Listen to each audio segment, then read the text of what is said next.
Yeah, hooked on Bar with Barbara Hook. Yeah.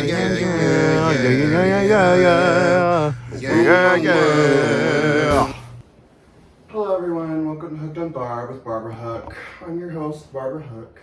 And today we'll be talking about, oh my god, finally Virgo doesn't have to do a little whatever. We're going to be talking about the history of drag. And it feels appropriate because, you know, I don't care about the new update. Thank you.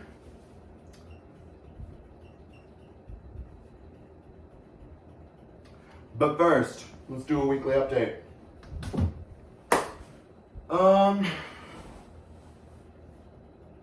Not much has really happened this past week. I didn't get to go to a swim meet because I had a failing grade, which sucks, but I didn't really want to do it anyways.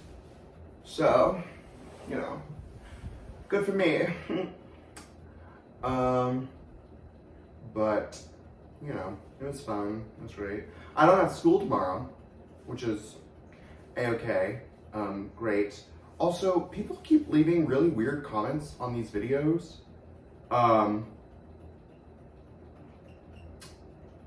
If you guys could not do that, please. Because my Mormon grandparents watch this. Thank you. Or not Mormon, Christian. My Christian grandparents watch this. And I would prefer them to not, you know, see accusations of a minor having a porn addiction. Thank you. That would be really nice. Thank you. Thank you, thank you, thank you very much.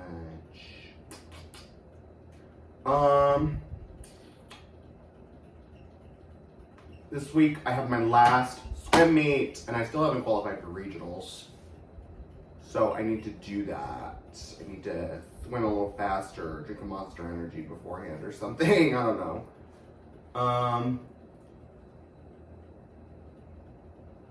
Yeah, that's basically it. I have like 20 days left of school, basically, which is pretty peak, if I do say so myself. I restarted my D&D campaign with my friends because so many people just couldn't like get in, or they joined early or late or whatever, and it was just a whole debacle. Yeah.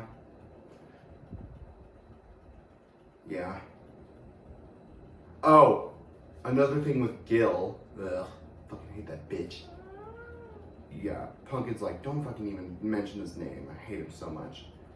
But, I was in the kitchen microwaving something because he wasn't here. And, you know, making myself some lunch or whatever. And he comes back and beelines to the kitchen.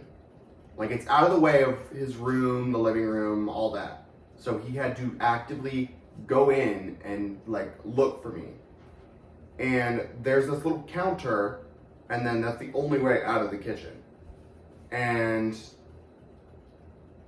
like, I'm microwaving my thing, and I'm like, okay, well, this is gonna take, like, minutes, and I don't want to be up here with him if I don't have to.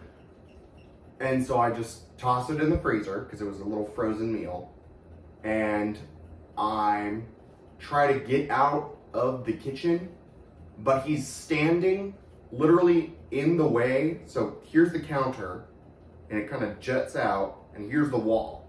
So this is the only way I can get out. But he's standing, just dumbfounded, like, not even dumbfounded. He knew what he was doing. He was trying to start a fight with me. And I'm obviously not going to fight an old man, unless he really wants to, but, you know, I'm not going to fuck up on an old man, because he'll probably kick me out. And so I just squeeze right past him. And as I go downstairs, I hear him, like, rummaging through the fridge, saying, "Let's see what you got, motherfucker. What do you fucking got, bitch?" dude, it's my food, bitch. But like, later that night, when my mom got home from work, he was like stomping around because his little bitch girlfriend, aka his pedophile bait, that his little friends send over to get him to hang out with them and give him drugs and money. She comes over and she's like, "We miss you," blah, blah, blah, blah. Just doing that, oh, come on, emotionally manipulating him. And he's like, "Okay, fine, let me get my boots on." And he leaves for a little bit, then comes back for whatever reason. And he walks by our stairs, because we're in the basement, and he says, "Stupid cunt," trying to talk to my mom. And my mom, like, just,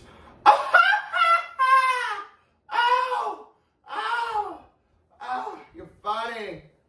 Like, trying to, retort back, acting as if she saw something, but like, it was pretty funny. Because, like, who the fuck do you think you're calling a stupid cunt? She's not the one, bitch. No. I guess that's the weekly update. Let's do some history. Whoa. What? Where's my tab? Okay, there we go. I'm still getting used to an iPad. I've literally had this for like 5 months. All right. Excuse me. Oh, it's Cooper. So, as we all know, people have been cross-dressing since there have been dresses to cross. But okay, so let's go over what a drag queen is. Blah blah blah blah blah. If you don't know what a drag queen is, then how have you gotten this far? A drag queen is a person, usually male, but not exclusively, who uses drag clothing and makeup to imitate an often exaggerated gender, like either male, female, androgynous, whatever, and gender roles for entertainment purposes. Historically, drag queens have usually been gay men and are a part of gay culture. Side note here, if you are not queer in any way, what you're doing is not drag. You're just a crossdresser. You're just a glam makeup artist, whatever. I would say David Bowie, but David Bowie was queer, so. But he called himself a closet heterosexual. But he was also, he's David Bowie. But yeah, if you're cisgender, heterosexual, whatever, what you're doing simply isn't drag. I'm not saying, oh, you can't do drag. It's just factually not drag. Like if you might wear all the clothes and listen to all the bands and, XYZ, but if you don't believe that trans people and black people and XYZ should have rights, all for me, none for thee, I hate to break it to you, babes, but you're not punk, right? People do drag for reasons ranging from literally just wanting to having a job. Lots of people lip sync, live sing, dance. They often occur at pride parades, drag pageants, cabarets, carnivals, and nightclubs. I would love to perform at the beep, beep, beep, beep, beep, beep, beep, beep, beep, beep, beep, beep. And I'm censoring that because I don't want to give it a public question. No, I'm kidding. I just beeped with my mouth. If you didn't hear or see that, if you couldn't tell. But I would love to perform at a Pride Festival because June's coming up. Drag queens vary by type, culture, dedication, from professionals who star in films and spend a lot of time in their drag personas to people who only do drag occasionally. Women who dress as men and entertain by imitating them are called drag kings. Again, drag is not limited to a gender. It is literally only if you're queer. Hey, you're a lesbian? Cool. Go do drag. Oh, you're a trans man? Go do drag. Oh, you're, whatever? Go do drag. As long as you are a part of the LGBTIQA STD community,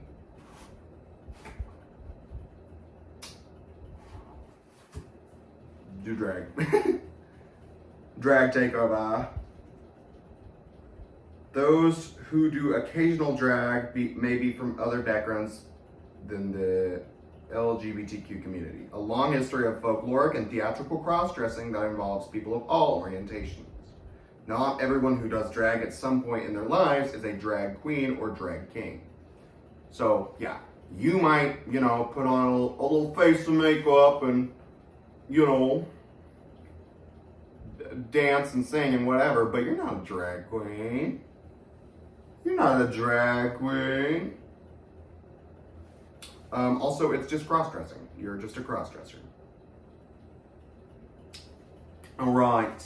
The term drag may date as far back from the Elizabethan era in England, whereas the first use of recorded drag in this context is from 1870. There are several other possible origins. Traditionally, drag involves cross-dressing and transforming one's sex through the use of makeup and other costume devices. However, under newer conceptions of drag, conceivably performing an exaggerated and heightened form of one's gender could be considered a drag performance. So yeah, like, you might be a cis bisexual woman,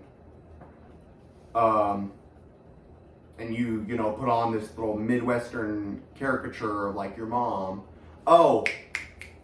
What's her face? Where she does the Minnesota salads that aren't really salads. You probably know who the fuck I'm talking about. But if she is queer, I would say arguably that is a drag persona. Like, she's, exuberating. I don't know why I would use that word. I've never ever said that. But like, she's enhancing, kind of caricaturizing her own self.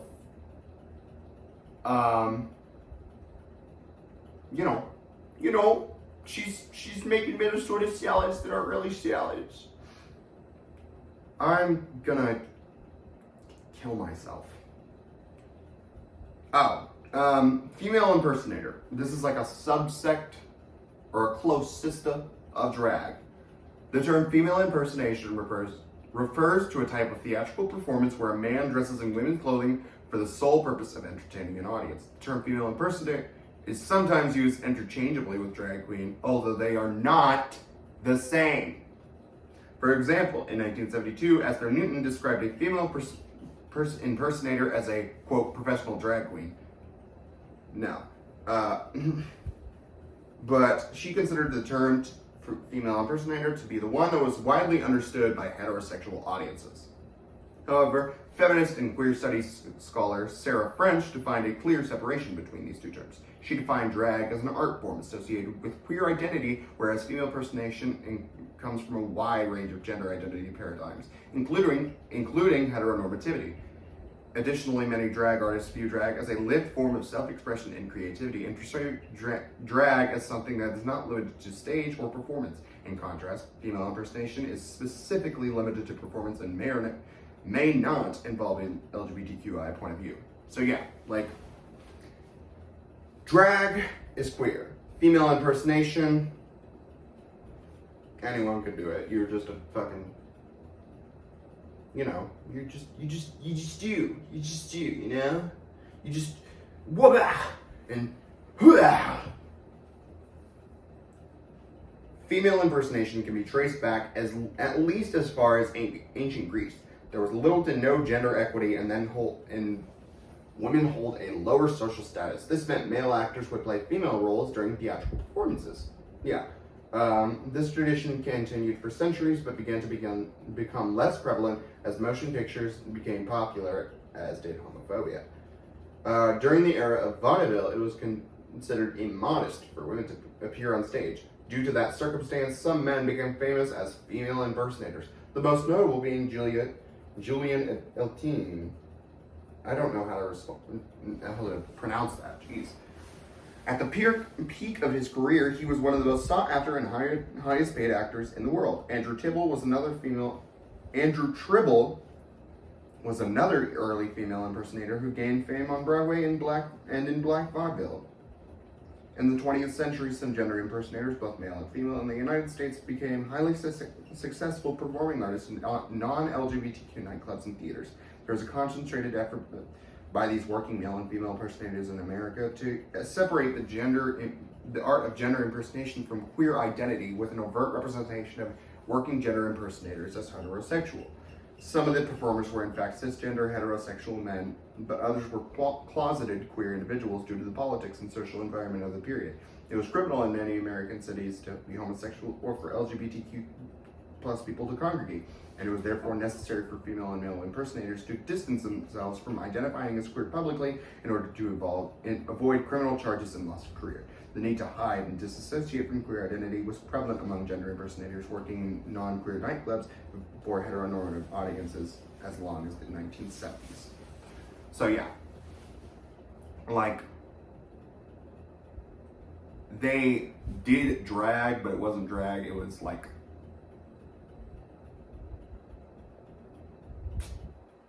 I don't know how to describe this, but like, they just dressed up for fun. They just did a little dress up. They just played dress up. That's all it was. They weren't, expressing themselves. They were just having fun. Female impersonation has been and continues to be illegal in some spaces, which inspired the drag queen Jose Sarria to hand out labels to his friends reading, "I am a boy," so they could not be accused of female impersonation. American drag queen RuPaul once said, "I do not impersonate females. How many women do you know who wear 7-inch heels, 4-foot wigs, and skin-tight dresses?" He also said, "I don't dress like a woman, I dress like a drag queen." Exactly. Female impersonation and drag. And also, on another side note, there is nothing wrong with female impersonation in drag. Like, sure, you might want to be cis, you don't want to be clocky, but if you think you're better than real drag queens for not having fun in your drag, for not being blue or like expeditiously long eyelashes or one boob or whatever, like, drag is character. What, bitch, have fun. Some of you bitches just do this for money. And it sucks. Alright.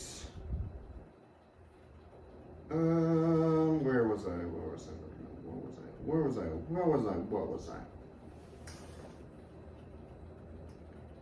What was the first ever drag queen? Oh, the origin of drag. Drag performance in the United States had its roots in the female impersonations of performers in minstrel shows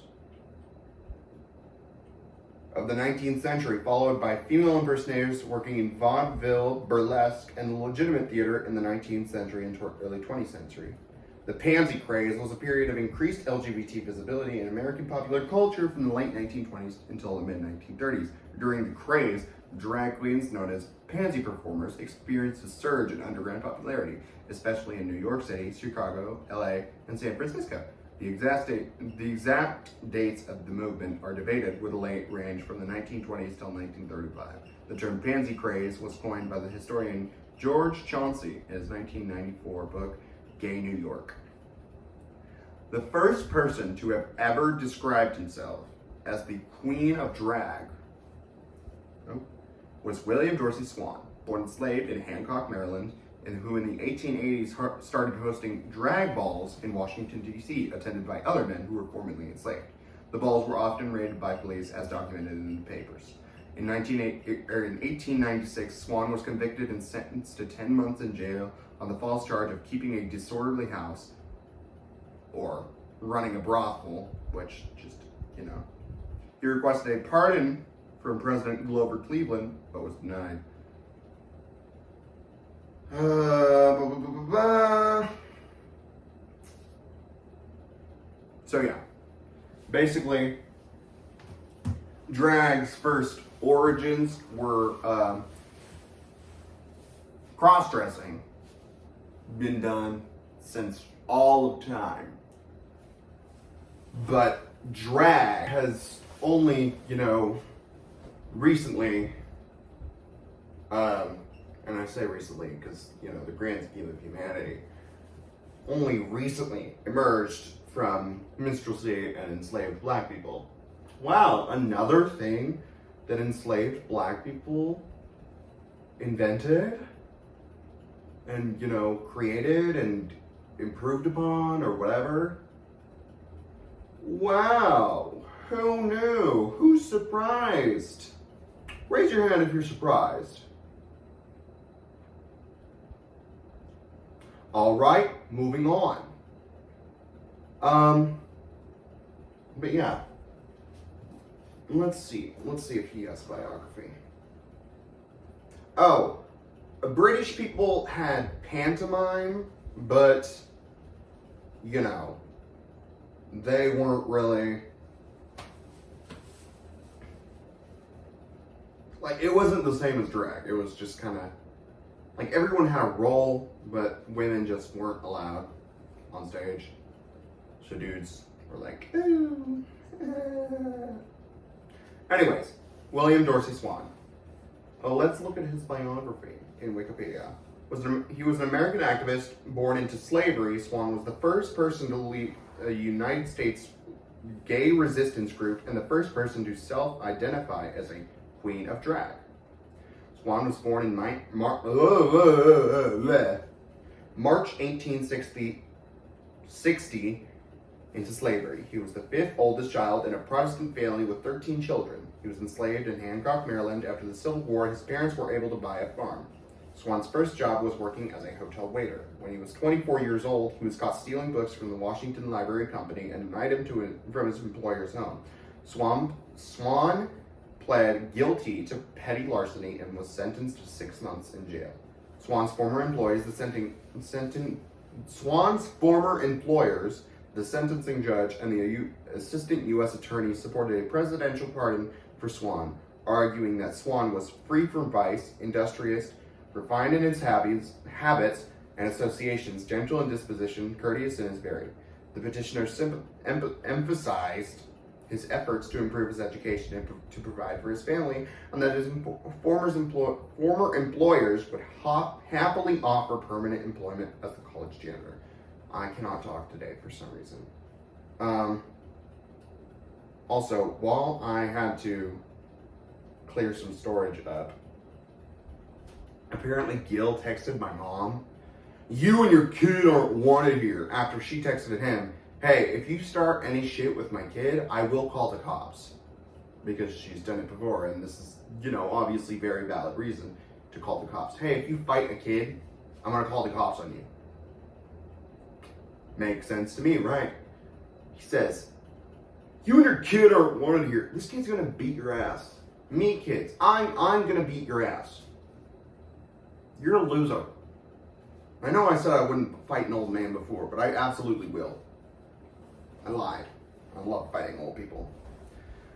But Swan's activism. During the 1880s and 1890s, Swan organized a series of drag balls in Washington, D.C. He called himself the Queen of Drag. Most of the attendees of Swan's gatherings were men who were formerly enslaved who gathered to dance in their satin silk dresses. This group, consisting of former slaves and rebel drag queens, were known as the House of Swan. Because these events were secretive and invitations were often quietly made at places like the YMCA. Wow! YMCA? The place notoriously known for gay people? Also, wasn't the owner of the YMCA super homophobic or something? I have to look that up, actually. Can I open a freaking tab? Is the YMCA homophobic?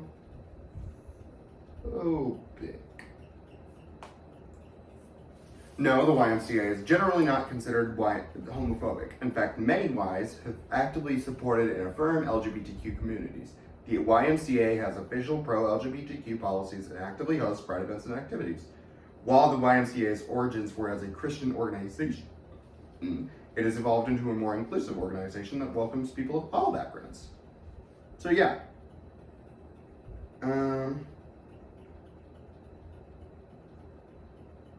I mean, it makes sense because the song by the Village People. Also, the Village People only has one original remaining member because they all left because he was such a fucking tyrant and he's a fucking Trumpy. The Village People was just, a crazy band. In general, just a crazy band as a whole. But especially, you're a group of gay men, and one of you's a Trumpy. Did you forget?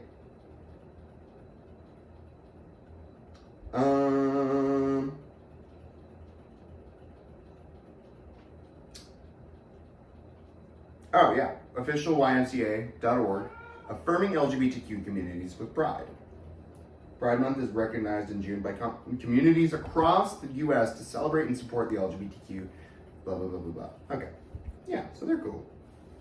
I need to go to the Y. I need to go to the gym. Swan participated in dances such as the cakewalk. That's another thing black enslaved people made. The cakewalk, which is also where the phrase, "Oh, it's a cakewalk," come from. I think. I saw a video about it like a year ago and I don't remember. But basically it was like a dance that, enslavers would be like, "Hey, do this dance and we'll give you some cake." And so they would kind of compete, but not really compete because they were all, buddy. They all got cake at the end of the day, I think. Probably not. There were probably a lot of people killed. But, it was a good cake. It was a nice cake.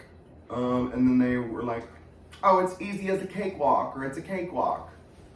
So then they were just like, "Oh, we should make that into a popular phrase." And then they did. Now we have, "Oh, it's a cakewalk. Can you do this for me? It's a cakewalk, but I just don't want to." Easy peasy.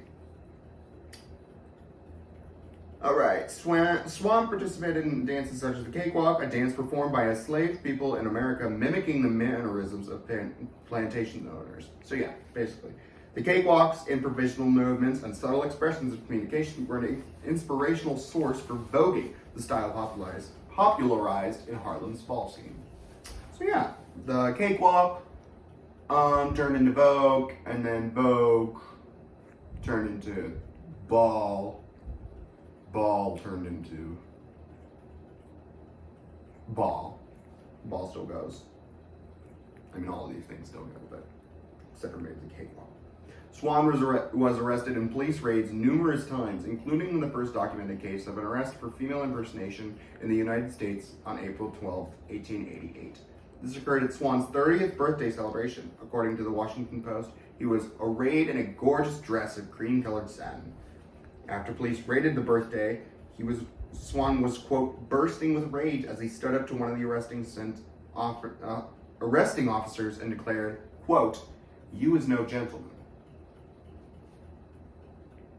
Swan's choice to resist that night rather than submit passively to his arrest marks one of the earliest known instances of violent resistance in the name of gay rights. Also, if you don't resist violently, you're not resisting at all. You're just saying, you're just moaning and groaning. You're not doing shit. If you don't say, "Hey, I'm gonna fucking kill you if you try and encroach on my rights," you're not resisting. If you don't kill a bitch, you're not resisting. "Oh, hey, Hitler. If you don't stop being Hitler, I'm gonna kill you." And then he doesn't stop being Hitler because you haven't done anything yet, and you kill him. That is resistance. Be violent. Okay? What was I looking at? Oh, in the violent resistance in the name of gay rights. 12 other African American men were arrested at the raid. As many as 17 others escaped that night. The arrests made at Swan's parties were published in the local newspapers, so townsfolk risked their reputation by attending. However, acts of public shaming like this are the only reason we know who Swan was. The identities and stories of the men who escaped capture have been lost to history. This public shaming made it more difficult for Swan to throw parties secretly. In 1896, he was convicted of keeping a disorderly house, a euphemism for running a brothel, and was sentenced to 10 months in jail. I think I already said this. After his sentencing, he requested a pardon for the request was denied, but he was the first American on record who pursued legal and political action to defend the LGBTQ community's rights to gather.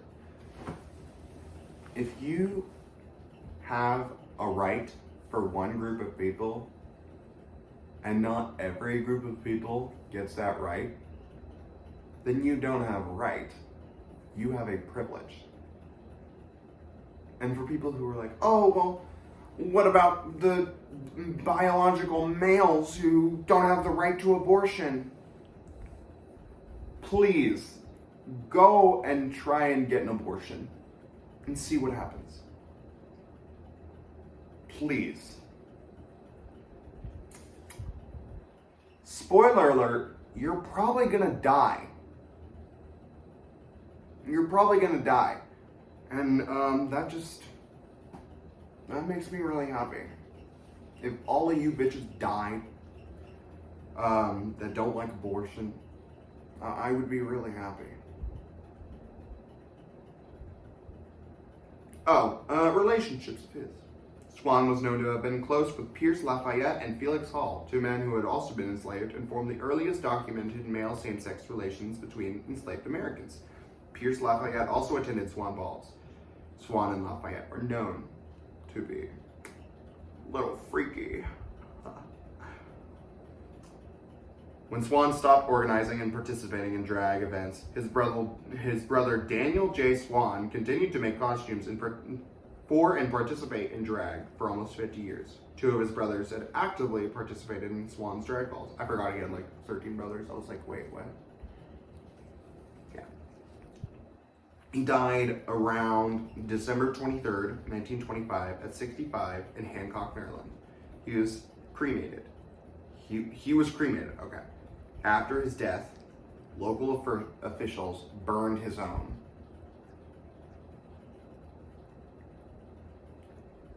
They burned his home.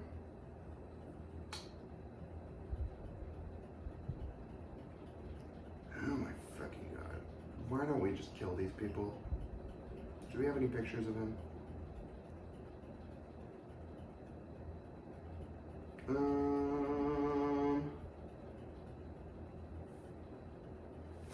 Let's see. Alright. Oh, he was a diva. I'll put this picture up there. But, oh my god, Pumpkin taking up the whole fucking screen. Shut up, you fat bitch. It's like, I'm not fat. I'm not fat. I'm not. I love him. Anyways, this has been Hooked on Barb with Barbara Hook. Stay hooked on Barb. Barbara Hook out.